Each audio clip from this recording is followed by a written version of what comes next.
Brooks Running has a new shoe for you runners out there. Did you hear that? Better turn up your volume. In fact, turn it up to the max. Introducing the all-new Ghost Max. It's got all kinds of things to make your knees and ankles feel protected. Like Max Cushion, Max Soft Landings with DNA Loft V2 foam, and Max Smooth Rides with their Glide Roll Rocker. Feel better on your run with Ghost Max. Learn more at brooksrunning.com. The kettle's boiled, Vic. Great. Perfect timing. Just a dash of milk for me, please, mate. Here you go. Shall we get started then?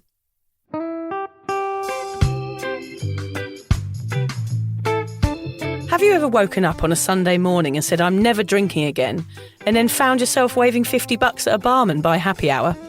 Are you wondering why everyone else can stop at 1 while you head to a dodgy after-party with a weird bloke called Disco Dave? If so, it might be time to take a deeper look at your relationship with your reliable social crutch, alcohol. On each episode, we'll investigate our own dysfunctional dealings with booze and find out if it's possible to stop this deeply ingrained habit before things get too messy. Yep, we're going to open up a shame shed of humiliating drinking stories to help you understand why waking up from a booze coma each weekend with a kebab sticking out of your top pocket might actually be negatively impacting your health. Hamish and I are here to delve into what it's like being sober, an unwanted warts and all look into why giving up those cheeky pints or putting down those mummy wines will make you feel happier, help your anxiety and mental health, and turn you into the most sparkly, authentic version of you. Won't that mean I become boring though, Vic? Well, Hamish, we'll just have to wait and see. I'm Victoria Vanstone. I'm Hamish Adams-Cairns. And this is Sober Awkward.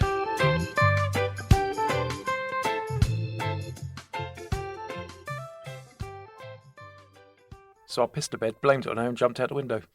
Oh my God, Alan. Oh dear, oh dear. Alan's been telling us some of his sexual exploits, one-night stands, before he was married, of course. I was going to say, was that his wedding night? Oh yeah, probably. Told her she'd pissed the bed and then jumped out the window. Dear, oh dear. You brought a sort of sexy, husky voice to the party here, Vic. I am a bit sexy and husky today. It's because of the episode. I thought I might get a disease in preparation. Oh, is this herpes? What's this one? No, it's not a sexually transmitted one, unfortunately. You have to have sex to get those. It's just a sore throat. So apologies for sounding so irresistible this evening, Hamish. How are you? I'm great, thanks. Yeah, I had a fun day yesterday. If you didn't listen last week, I gave Hamish a free hugs T-shirt and sent him down to the plaza to give out some cuddles to some strangers as his sober challenge. Well, the weather's been awful, which meant the plaza was full. Oh, yes, packed. Yeah, I did it about 10 a.m. on a Saturday, which is peak time. Yeah. Firstly, I love it, but I found out a lot of things about myself in doing it. I guess the first thing is that I can't remember the last time I stood still without my phone out. Oh, yes. Right. Gosh, that's a bit of an eye-opener. Yes. Just shows you how often we do it. And then consciously made eye contact with every single person that walked past me with no judgment. You know, I was like, everyone's open to a hug. Yeah. I really need to look at people, which takes a bit of effort because you're inclined to look down or look at, phone is like a constant block to social interactions. Just get that up and ignore. Yeah. I found it quite vulnerable in that I in my head, I thought people were looking at me and thinking, is this guy just desperate for connection? Am I just standing here screaming, love me? This is my free hugs T-shirt. They probably think you've just come out of lockdown or something. You're just like, please, I need some cuddles. I know these were not sympathy cuddles I was after. I was just after some sort of connection and meeting strangers. But it was really beautiful that people came up to me. So I stood there for exactly an hour. Yep. And I reckon I lost count in about the 30s. Wow. The 30s. Huge. I'm surprised that so many people gave you a hug. Yeah. That is so nice. It was a huge age range. So I had one of the first ladies that came up to me.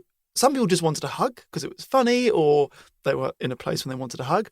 The first lady that hugged me really wanted to have a chat. She was also sober. I was like, this is amazing. Amazing. Also sober. And she goes, yeah, that I can do. And now what I've done, now I've conquered booze, is I've given up chocolate. So she hasn't eaten any chocolate in 18 months. Oh, gosh, I need to take a leaf out of that book. I know. I was like, God, booze is easy compared to that. No chocolate at 18 months. That's a much bigger achievement. I don't know. There's a few boozers out there going, I think I could give up chocolate quite easily, but booze, I don't know. And the last thing I found out about it was that so many children were the ones that wanted to hug you. You know, they haven't got this inhibition. They haven't got this questioning of, oh, what the hell's he about? Yeah. They were not thinking COVID. They're not thinking pervert. They're not thinking desperate man looking for hugs. They're just like, yeah, I'll give you a hug. That sounds like fun, which is really beautiful. So I think I need to thank you for this, because I think I'm definitely going to do it again. Okay, great. I'm going to always keep it in my backpack, because I'm always early to things. Yeah. And so if I ever turn up early to something, then I'm going to get it on and I'm going to wait and hug people for 5-10 minutes until whoever I'm meant to be meeting turns up. Oh, it sounds like a good idea. And were they tight hugs? Were they really meaningful hugs, or were they loose hugs? There were some butt outs. Yeah. But funny enough, what I found is people that were wearing cuddly clothes. Yes. There was one woman who was basically wearing a jumper from neck to toe. It was one of those long, almost like a night dress, but with jumper material. Yeah. Amazing hug. Right. There was a woman who had dreadlocks with a big hoodie on, which looks like a charity hoodie. She was working for a charity. Big hug, big connection, eye contact, squeeze, hug. So the cosier the clothes, the tighter the hug. If you dress like a hug, you give good hugs. Okay. That's the important takeaway lesson from this one, yeah. Yeah. I'm actually might borrow your T-shirt one day and go down there when I'm in need of a hug. I think it's so lovely that you had that sober interaction with people, because that's the point, isn't it, that we're trying to make here, is that, look, Hamish went out, he hugged people, he had nice conversations, and he didn't have a drop of alcohol. He was still extroverted and still outgoing and friendly, and he can remember the whole bloody thing, and it was nice. Yes. It's really uplifting to hear that, Hamish. I love it. What are we talking about today, aside from your crazy challenges? Today, Vic, we're going to be talking about one-night stands. Hamish and I are both happily married now. I don't want to know too much, Hamish, but I would say we probably both have maybe healthy attitudes to sex now, and clear heads when we get down to the naughty business with our beloveds. Yep, I have a strict regime. Once a month, lights off, rubber gloves, ointment ready, and missionary for 3 minutes until the 10 o'clock news. Oh, God. Jeez, Hamish, that sounds disturbing. That's romantic. The rubber gloves. Well, let's at least pretend we still have sex so the younger listeners still have hope and don't lose the will to live. Anyway, today we're chatting about the old pump and dump, the toot it and boot it, the smash it and dash, the in and out, shake it all about, the one night stand. You really enjoyed writing those bits, didn't you? I did. I love making up rude words. It's like my favourite pastime. The one-night stand, it seems harmless, right? A coming-of-age practice in which we learn about our sexual needs and likes. But how do they really make us feel, especially when booze is involved? Is sleeping with someone when under the influence bad for your physical and mental health, Vic? Would it be better if alcohol was not involved at all when we engage in a game of tummy sticks with a stranger? Tummy sticks. Now, we don't want to be killjoys, of course. We are not the sex police, although I wasn't last time I looked. What we want to get across today is making sure you do fiddle with each other with a clear head and do sexy time for the right reasons. When I look back at my past, I do wonder why I found it necessary to sleep with another human just because they'd lassoed me on a dance floor. For some weird reason, when pissed, I felt it was my duty to give my body away. If someone showed an interest in me, it was like payment for someone giving me attention. It sounds fucked up, Hamish, but it's true. Since getting sober, I feel some shame about my promiscuity and kind of sad that I treated myself in that way, because I never really enjoyed these sweaty rendezvous. They always felt kind of dirty and unfulfilled. I think this topic's so different for men and women, but I also feel like I lost control of my ambitions when on a night out, and this led me into doing things drunk I would never really have done sober. I always just laughed off any cheeky fumblings because it seemed like everyone around me was doing the same thing. It was just part of growing up and learning about sex. Yeah, I definitely think it's part of coming of age.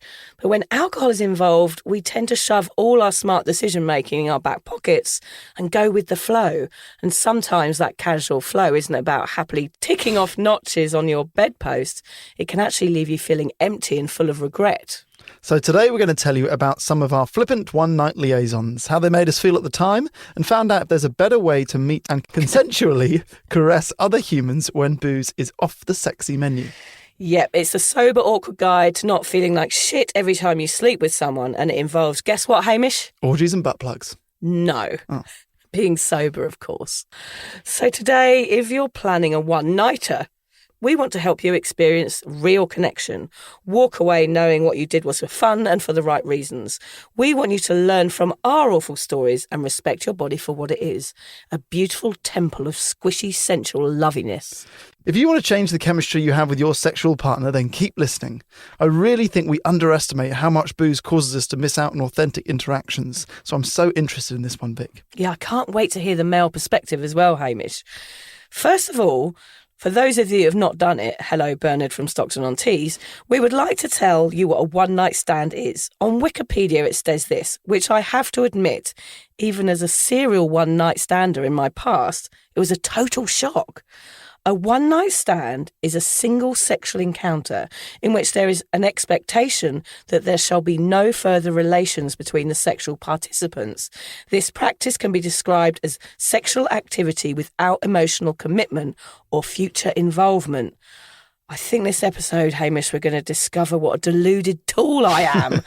Because I always thought of it as the beginning of a romance. I don't know whether that's a female thing. I always hoped... And I'm cringing now. When I looked it up online, I was sort of blushing. Before we discover my sordid past, I'd love to hear your history of one-night stands, Haim. Oh, gosh. Here we go. So I've actually never been prolific with ladies. I'm surprised. I'm flattered. My nickname at uni was No Game Haim, which I tried to shake off. I tried to change it into A Game Haim. That did not really take in the way I hoped. Lame Haim, yeah, it's got a few negative connotations. So, yeah, I think girls got on with me.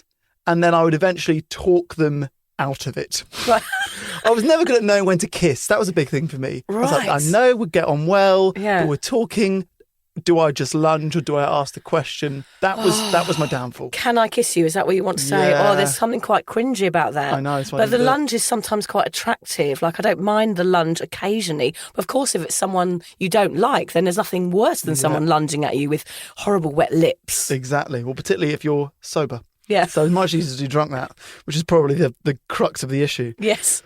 So yeah, just before my first relationship, so in my late teens and early 20s, or in between my relationships, was when my one night stand happened. Okay, so I was either very young or I was in between two serious things. Yes. Which is, I guess, good to hear. I didn't do them during my relationships. Yeah, that's good. Yeah, I'm pleased. And I never really went on a date that turned into a one night stand. Mine always came from like nights out or in situations which were more conducive to one night stands, like a holiday, a music festival. I did like a tantric meditation workshop. They were like safe spaces for one night stands to happen. Okay, yeah. I couldn't sit down, have a meal with someone, reach a level of connection through that and then treat them as one night stands. Okay, so you are quite emotional in that sense where you if you gain a connection with someone, you can't do a sort of wham bam thank you ma'am because it feels unkind almost. Yes, okay. that's what I thought. Oh, that's nice, Hamish. It's nice to know there's people like you around. Well, also I was living at home with my parents, so not easy to do one night stands. Take someone home with you. Yeah, no, it would be bad news for them. So typically there were never... I didn't have many of these, but typically they were never really with someone that I was hugely attracted to. Otherwise, I would have pursued them and either put them into the friend zone or dated them for 5 years. Those are my two avenues. That's usually. the options. Friend zone or I'll date you for ages and ages. Yeah. Those are the only two things I know. The one night stands in my life tend to happen when I was searching for something, when I was a little bit lost. So in my early 20s, I'd slept with far fewer women than the rest of my friends. So I guess I was looking to increase my numbers for social clout. And actually, I remember going to uni. I was like, uni, this is when it happens. This is it, yeah. First week of uni, one night stand. I was like, here we go. The ball is rolling. I'm going to be a complete player. At Freshers Week, they pretty much give you a pass to the venereal clinic, don't they? Yeah. They all introduce you and say, like, this is where you meet up for beers after a day at uni. This is where you go to your lectures. And the STI clinic is just down the road on the left, just so you know. But for me, happened in the first week, I thought, here we go. And then nothing at all until the last week of the first year. You're joking? Yeah. Honestly. Oh, God, 6 months travelling my gap year, nothing. Nearly a year, Hamish, at university without a one-night stand. I think I've gone a year once or twice since my virginity, yeah. Oh, no game Haim, no, at his best. I don't want that nickname to still be around when I'm living in Australia. Okay, That's an England thing. You prefer the sober gimp, do you? Yeah, exactly. The sober gimps my safe space. And I can't remember a lot about those experiences. You know, all of them happened when I was drunk, so that sex itself wasn't memorable. And I'm sure I can speak for them as well in saying that. It's not just me. Yeah. For the most part, the reason that I would do them would be because I'm either looking for something, or I'm lost, or I was heartbroken, or it was for a story. I was like, okay, these often dates, good and bad, or one night stands, good and bad, are good stories. Always. The issue is the story worth the feeling afterwards, which is a little bit empty, or still a little bit heartbroken, or still not a complete player? Yeah. You know? So that's the payoff. So what you're saying is you were never really fulfilled. You never walked away from one night stand going, that was the best thing I've ever done. I feel better and stronger and more amazing and fulfilled as a human being. I reckon only for a few hours. Yeah. The morning after, walking home, feeling great. While you're still drunk. Yeah. And then you're home alone that night, cuddled up in bed, and the reality kicks in, and it's just another person I didn't connect with very deeply. Yeah. Cuddling that same teddy from your childhood and crying in your Best pillow. Ted.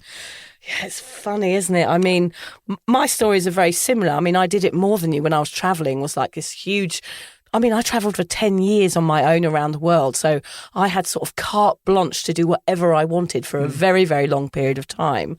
And everybody I knew slept around. When I was at uni, all the girls, we were all so promiscuous. It was kind of that meet at the pub for the next day. They wanted a story from me, and I always managed to have one.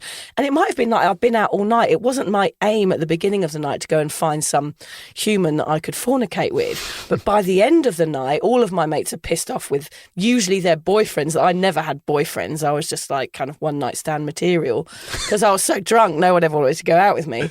So mine would literally be, as I said before, like lassoing someone on a dance floor and saying, right, you're coming back to mine. So my whole life, especially between 20 and 34, I would say, was my time for getting down with the dirty, I would call it. It's weird that travelling is one night stand time, isn't it? Like, travelling is when all of this seems to happen. More so than when you're at your own home, you act in a very different way to when you're travelling. Well, because there were no consequences.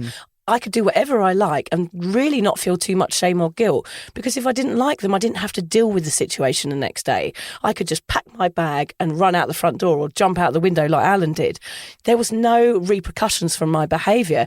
If it was awful and the guy was weird, I could just leave and go to the next town. Yeah. Which I did a lot, as you can imagine. But I did have some good stories. I've got my amazing diaries from those times, which is every other page is some awful interaction I had with some weirdo. And often holidays for me were like these big sex romps. You know, I went to Greece where it was £1 a pint or free shots for the girls. Those places were insidious for one night stands. It was kind of expected. I'll tell you a very quick, horrible story. There was this area of the beach in Crete in Malia where people would just have sex on the sunbeds. And there was the sex police that would go round. They were actually nighttime policemen with a whistle. And if you were like bonking someone on a sunbed, the policeman would come up and blow a whistle really loudly in your ear. And you'd sort of have to move on. It was really horrible. I mean, those are the sort of situations I got myself in. The next day, I would have my mates all laughing around the breakfast table, thinking it was absolutely the best story they'd ever heard. And for me, that was the satisfaction. It wasn't the sex, it was the story, just like you, Hamish. And when I was travelling, I sort of was a bit clueless and sort of kidded myself that what I was doing was like a feminist trait, that I was being strong and I was using men and I was like this strong, powerful feminist woman. Whereas in fact, I realised now that I was kind of giving myself away and thinking that I owed people something for liking me, which is what I talked about at the beginning, which is a really fucked up, messed up way of thinking about things. I was never always safe. I always put the needs of the man before mine, which is crazy. I remember once, I can't remember where I was in some weird hotel in Bangkok and I'd slept with the father of one of my mates that was backpacking. What? Yes. How did we figure it out? All I'm going to say, Hamish, is suck my lollipop. Yeah. That is the words that he said to me when I did a runner. I was like, have you got any lollipops? I love lollipops. I mean, that's how drunk I was. I found the father of one of my mates attractive enough to sleep with him. I hope my mum's not listening to this, or my husband, actually. Or that friend. Or that friend, yeah. Sorry, Claire.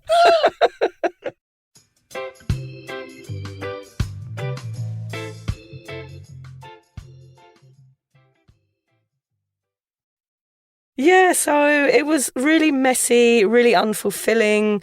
I realised afterward that I'd kind of given myself away, as I said. It was almost like a financial exchange of emotion. It's a very different thing. I'm not actually giving someone money. I was giving them my body in return for their interest in me, which is so fucked up. I really hate it about myself. But, you know, I live and learn, and I'm here to tell you these stories for a reason. It's like, don't do these things because they make you feel shit. I must say, I just watched a brilliant series on Binge, which was called I May Destroy You. Brilliant. Have you seen it? I have, yeah. Oh, it's so good. And it covers all of this sort of sexual consent and what comes into play when one of the people that you are pairing up with is drunk and the repercussions of that. And men taking off condoms midway through a sexual experience, which has other risks, exactly. Men should watch this too. It's an amazing series. And so afterwards, I think we've come to the conclusion here, Hamish, that we both felt a bit weird. How did one-night stands make you feel afterwards? Well, like I said, most of them happened when I was pretty lost. So when I was 27, I went through this breakup. I've been with a girl for 5.5 years. Yeah. And went through this breakup. And it was the hardest thing that I'd ever experienced in my life to that point. And it completely changed my life. You know, I never would have moved to Australia without it. I don't think I'd be anywhere near as emotional than I am now. I certainly wasn't a crier before, and now I am. So I think that I was very lost then, and I didn't feel comfortable enough to go on dates with people. I feel like in a way that was somehow cheating, even though I wasn't together anymore. And I wasn't anywhere near ready to be in a relationship with someone. So I suppose one night stands was my only card remaining. Yeah. I didn't know, it took me ages to sort of sleep with anyone, but eventually one night stands was the card that I could play. Rather than fill the gap of no longer having a connection with someone that you're in a relationship with, they sort of reminded me what I no longer had. You know, they would be... Oh, that's sad. You have sex with someone and you weirdly are thinking, it's not the same. It's not the same person. I don't feel anything for this person. It was just very uncomfortable for me. And like I said, they were always very transactional. It was always... Yeah, same, yeah. It's always like hour. an agreement, isn't it? It's like an agreement. We're going to do this. We're never going to see each other again. And actually, that's not a fun agreement, is it? It's like, oh, we're going to do this, but then it's going to be over and we'll never see each other again. And it's like this kind of dead end, isn't it? It's quite horrible. And what I struggled with was the intimacy of it, but not the sex. The sex is whatever. It was... Then spending the night there, I never would sleep. I could never sleep like in a bed with someone or being cuddled. Or I don't really cuddle when I'm asleep, but being cuddled and being in someone's bedroom. But you don't know. That is what I struggled with more so than the actual doing the deed. Yeah, and even kissing and stuff, it feels quite intimate on those nights, doesn't it? Because you don't really know the person, and it is quite intimate kissing or snogging someone. I guess when booze is involved, you're just so out of it. You're just like, yeah, let's do this. And it's all like this horrible, messy situation. I always felt disappointed when the person never called me again. This is why I think it's a bit different from men and women. Like for you, you knew what the situation was. You knew you were going in there to have sex with someone and you knew you probably wouldn't see them again. Yeah. But for me, you know, I didn't feel that. I thought, gosh, well, this is the start of something. I always felt like I liked that person. And this is, even though I was drunk, I still went in there with a hope. And afterwards, I used to feel quite violated and shame, like it was my fault. And now I had to deal with the fact that that person hasn't liked me enough to stay with me. They've gone and they've, you know, disappeared. And now I'm here, you know, holding my bed sheets up to my chin, feeling empty and sad. And I kind of gave these men a gift for no reason. I gave them the gift of my body, whereas in fact I wasn't getting anything in return. And I wasn't educated into why a one night stand might make me feel like that. I just thought it was normal. But then that hole, I basically created a hole inside myself by having this terrible promiscuity growing up, because the more I did it, the bigger a kind of hole developed in my heart. Hamish, sounds a bit deep, but the more I did it, the more I did it. It sounds strange. It was like a vicious circle. I kept looking for something or looking for someone, hoping one of the men might stay, which meant I did it more, which meant I felt worse. Well, I mean, my standards went down with each turn because I just became more desperate to find love. And really, that's what I was doing. It wasn't about sex or one-night stands. It was me navigating this world, trying to find someone that loved me. And that was what I was looking for. So the gape in my heart got bigger and bigger, and the void was never filled. And eventually, it was just alcohol that was filling that. So every one-night stand was actually more of a rejection than a acceptance. Everyone that didn't call you back was another one who's not interested enough to it was do it twice. Exactly. It was another person. I mean, I remember one guy coming up to me in a club and saying, "Hey, should you go back to mine? Don't worry, I always have sex with people twice." And I was like, all right, I'm in. Yeah, I went back to his house, had sex with him. He never called me again. And I was like, but he promised me he'd have sex with me again. Like, that's how mental I was. Yeah. It's really sad. It's really terrible. And I know a lot of people do it, and it's very socially acceptable to have a one-night stand. But for me, it wasn't as simple as that. There was much thicker layers to it, you know, going deep down into my core. It seems, Hamish, we've both had a fair share of one-night stands, and the consensus generally between us here is that they were occasionally okay, sometimes remorseful, and always pretty unsatisfying. This might not be the case for everyone all the time. We only speak from our own knowledge, but it does seem when alcohol is involved, the sexual experience is not as good or as gratifying as it could be. A big part of overboozing for men is brewer's droop, a floppy ding-dong when it's supposed to be ready for action. Have you ever heard of Pilly Willy, Vic? Pilly Willy, no. What is that? Yeah, I think if people don't know what brewer's droop is, which is what you can imagine, your gentleman doesn't stand to attention because of the alcohol. Pilly Willy is similar behaviour from your codpiece, from ecstasy. Oh, God, Pilly Willy. That is the best. God, so what's the science behind this? Alcohol actually reduces the sexual sensitivity, Hamish. So that makes sense with the Pilly Willy and the brewer's droop. So even though sex might seem more adventurous, like bonking on the kitchen counter or doggy styling on the balcony, it might not feel so good. I do have a good story about doggy styling on the balcony. Oh, God. I actually have doggy styling on the balcony to thank for eventually moving in with my wife, okay? Oh, gosh, it's a romantic story. No, it's not me. It's not me or her, but she was living in a share house in Sydney, and I was sort of crashing at hers whilst looking for my own place. And it was Father's Day, so she said to her housemate, look, my dad's staying tonight, so I'm going to sleep in your bed, you can sleep in mine, and my dad will sleep in mine. So if you do come back with a guy, can you just go to his house or let me know and I'll sleep on the sofa? She goes to sleep. She gets woken up by the housemate who's brought a guy back. So she goes, okay, can you have sex in the living room, or I'll go to the sofa? Can you just keep it down? Anyway, they start having sex in the living room. So Liz comes out, guys, shh, my dad's in that room. Can you not do it here? Okay, fine. So they go have sex in the kitchen. And Liz is literally chasing them around the flat, clapping her hands, guys, get off her. Yeah, don't do it. My dad's asleep. Stop doing it. Then they went out onto the balcony. Now, Liz's room had a French window opening onto the balcony. Yeah. So they're having sex 2-3 meters away from the dad on the balcony. And Liz is completely losing it. But the dad said the next morning he didn't hear a thing. Anyway, when Liz went into the kitchen the following morning, her tub of coconut oil was open with a huge finger mark taken out in the middle of it. Liz came and said, hey, I'm moving out. Let's find a place together. The coconut oil incident. Coconut oil. Oh, so, God. it's not all, sex on the balcony is not all bad news in my life story. No, exactly. Yeah. So if you're not having sex on the balcony and your old man isn't working properly and you're experiencing droopy, inebriated knob syndrome, DICS for short. Do you like that? It's brilliant. Thank you.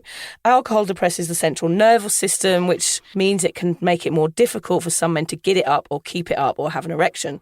Drinking may also prevent a delay in orgasm. Drinking heavily over an extended period can even turn a temporary condition into a longer-term impotence. Never had a problem with delayed orgasms, Vic. Oh, lovely. I'm glad to know that. Despite my prayers. Yeah. Like men, women may find it more difficult to have an orgasm or find they have orgasms that are less intense after drinking alcohol. Also, there is the fact that you may be having sex with someone you don't know very well. Buying someone a shot of absinthe and then snogging them in a taxi is not as deep a connection as it may feel. So if you don't feel love, only lust, the sex might not feel as nice. It's funny, you bring back some memories about me doing shots of absinthe and snogging men in taxis there, because I thought that was connection, and that's where I was going wrong. I felt that was a real showing of love.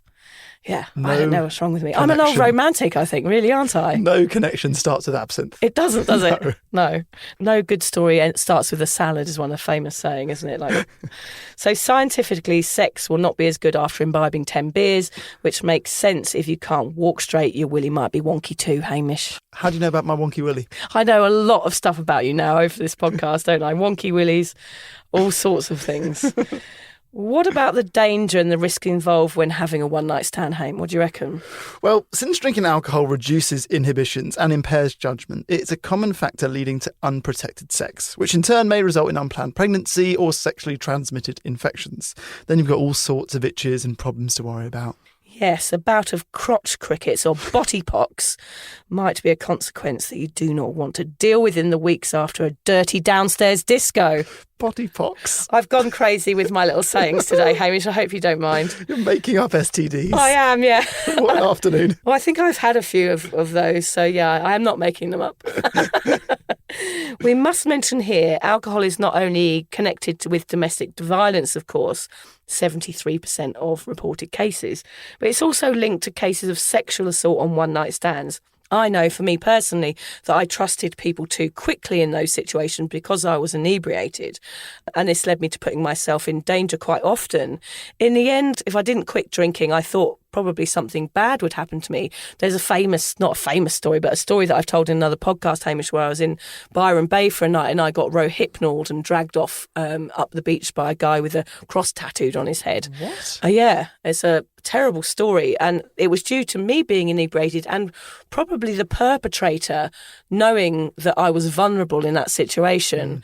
I was the victim in that situation, of course, because I had no control over somebody spiking my drink. But I think there is part of me also that accepts that the situations I put myself in were often quite risky. You were easy pickings because you were the drunkest person beforehand. Yeah, and it shouldn't be that way. Of course, you should be safe if you're going out drinking with your mates, but that's not always the case because there are people out there who are actually looking for people like me. I imagine one-night stands are very different for men, Hamish. What can you tell us? Well, I can't speak for all men, although I think I was generally careful with regards to protection. With that being said, if any of the girls who were total strangers to me had told me that I didn't need to wear a condom, that everything was all good, I'm sure I would have been drunk enough in every situation to whip it off. Yeah, it's scary, isn't it? It's frightening. And actually, I don't know a single man who wouldn't have done a similar thing in the same position. These are strangers at the end of the day. Yeah. Who knows why anyone would lie about that, but that happens. It must be a people-pleasing thing there, even if somebody's, even in that moment, even when you're really under the influence and really hammered, you're still trying to give your best self sexually as well. So therefore, like, yeah, fuck it, anything goes. Let's just do this. And all of your inhibitions are gone, so therefore you're not thinking straight and you allow yourself to do things you would never normally do. And I think that's particularly true for men, because I think particularly in our teenage years, in our 20s, this is certainly true for me. I think if you're a lady on a night out and you want to have a one-night stand, you can probably have a one-night stand. Yeah. You can probably ask every man in the room and 99% of them would say yes. Will say yes. Yeah. Very different for a man, or for me certainly, is you're just happy to be involved. If somebody wants to have sex with you, you're thrilled. Yeah, I'm in. Cool, I'm chuffed to bits. So, not thinking about the consequences so much. You're just caught in oh my God, I'm 17 and massively hormonal and someone wants to have sex with me, yippee. Yeah, it's funny. So true. So what's the difference between having a one-night stand sober and having one drunk? Well, one of the first things is that you meet someone with a clear head and a right state of mind. You're also the genuine you. Which is, we go on a lot about this podcast as being the genuine you. You're able to make wise choices and you don't need to question your actions. It'll feel nicer if you do choose to do it on the first date as well. None of those saggy willies. Dicks. No dicks, D-I-K-S. You have rules and you have boundaries. These are so important. You won't have any regrets. You keep your power. You will probably use protection and make sure mates know where you are when you do head off with someone as well. Yeah, so you're safe in more ways than one. You're sexually safe and people know where you are. That's a really important one for people going out and drinking. Always have mates. That night when I got dragged down the beach, Hamish, by this total loon, my mates noticed I was missing, and just as something really bad was about to happen, I felt a tug on the back of my collar and they lifted me off him and carried me over their shoulder in a fireman's lift back to our backpacker's place. Oh, yeah, I so don't want to ask. Mates, I'm glad that it was my mates that saved the day, but it was the closest I've ever been to anything really, really destructive happening like that. You'll feel the feels. You can look in the eyes. You won't be cringing. You'll probably remember it. Generally you're going to have a better sexual experience. I mean, I still cringe a bit when I look in my husband's eyes, quite honestly. That's true, yeah. I sort of find myself looking at the telly. What? 10 o'clock news. Yeah, 10 o'clock news. you can change it here. You can be more about your satisfaction than your partner's. Think about yourself. Like, I never thought about myself in those situations. I just abandoned my body and gave myself away. But now I'm sober, I think about myself and my own needs and what I want in a sexual situation, and it makes for a much better experience. Yeah, and it's much more attractive, I think, if someone with that sort of confidence. And Yeah, I'm like, get the whip out now. turn ITV off, get the 10 o'clock news on BBC on. Yeah. Pass me the controller. Trevor McDonald. There's also a better chance of it happening again. You know, if you're not your droopy, drunk, slobbering self, there's a better chance you probably will get a second or third or maybe even a relationship out of it. Yeah, I might phone up that guy that still owes me that second shag, actually. Yeah, he's probably looking for your number. Yeah, he probably is. I'm a man of my word. It's been 40 years. Yeah. Come on, here I am. I'll search him up on Facebook. Do you remember me? So we've discovered having one-night stands when wasted won't be as good when you're sober. Your beer goggles will be steamed up and your standards will lower. You might do some things you'll regret. We understand the thought of one-night stand sober is really confronting. So meet someone in the morning for a coffee first. Find commonalities and connection, create anticipation and build from that. I mean, there's nothing nicer than being genuinely excited about having sex with someone. It gives you an amazing feeling when it actually happens. I think it'd be a much nicer interaction with much less droopiness, quite honestly, Hamish. Getting to know someone and doing it sober will be much more satisfying and means you care about yourself and your body enough to wait and make sure it's right. We're not saying you don't have one-night stands. If they're consensual and sober, then bonk away to your heart's delight. Just make sure it's your choice. Looking back, do you regret being drunk on one-night stands, Hame? Yes and no. I tried to not live with too many regrets. You know, at the time, that was all I knew, and that was just the way that things played out. Yeah. I ended up meeting the perfect person for me, so I don't feel a sense of what if, you know, with any of the women that came and went. I never think, oh no, maybe one of them was the perfect woman. Maybe I should have married one of them. So I don't have that regret. I'm not anti one-night stands. I mean, absolutely go for it, have fun. But as someone who did the majority of mine drunk, it's a shame that I can remember so little of them. You know, what's the point of a great experience or a fun story that you can't even remember? Yeah. My men were like koalas, eat shoots and leaves. Yeah, it's a good one. I missed out on dating and learning about sex, Hamish. My wham bam, thank you ma'am, people-pleasing ways led me to not care about myself. And if I could go back in time, I would tell myself to take more care. Don't abandon your body for the satisfaction of someone else. Be present and don't drink. You are enough and you are better than this. I would literally grab my shoulders if I could go back in time and say, come on, stop this behaviour, it's stupid. But I hope my woeful experience will help others contemplate before they fornicate. You also know all koalas have chlamydia. Oh, do they? Isn't that a koala thing? They have chlamydia. I'm sure there's a big chlamydia. I think I gave it to them. When you said I remember all koalas, I thought, they all had chlamydia? Every one-night stand? It's a rumour. It's just one particular koala in Sydney that gave all the rest of the koalas chlamydia. So the book, what's the book, Hamish? Yes, this is an absolute gem. So I think we've both read it and we've both recently watched the TV series of it. So it is Everything I Know About Love by Dolly Alderton. There are a few moments in this book that could have been me talking, Hamish. In the end, I do believe my promiscuity was down to the pain from my past that couldn't be filled, like that void as I was talking about. And throwing booze down my neck and sleeping around was me kind of trying to fix myself. This quote sums up my sex life. It's from Dolly Alderton's book. Maybe you just have an unfillable void, he said with a gentle sigh. Maybe no man will ever be able to fill it. Yep, so there you go. What's sad, isn't it? It's really sad, isn't it? But it was true. That was how I felt. I was always searching for the one, for the love. And eventually I met him, so there's a happy ending. Yeah. Not that sort of happy ending. Yeah. Right, I'm off out of here. Why are you in such a rush? It's rubber glove night. Oh, God.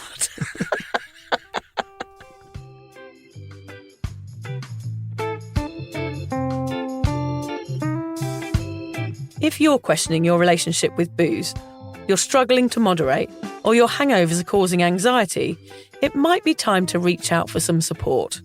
Yeah, just talk to a mate about how you're feeling, contact a local doctor, find an AA or sobriety group. Vic's got one. Yeah, just head to www.cuppa.community. Remember, if you're questioning yourself, it might be time to seek support. Even though this journey can be awkward, it is definitely worth it. And if you've enjoyed the Sober Awkward podcast, don't forget to review it, rate it, and share it with your mates. they have to share it with their mates? Yeah, of course they do. I'm not doing this for nothing, Hamish. Bloody hell. How do they share it? I don't know, just write it on the dog.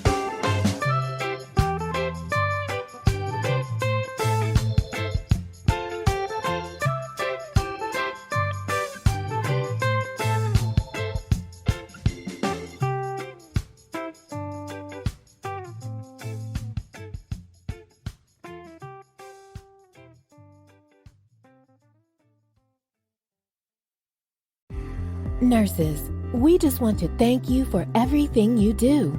We are ShiftKey.com. Log on today and connect to open PRN shifts in your area. Work when you want, where you want. You can even get paid next day. ShiftKey.com. Start today.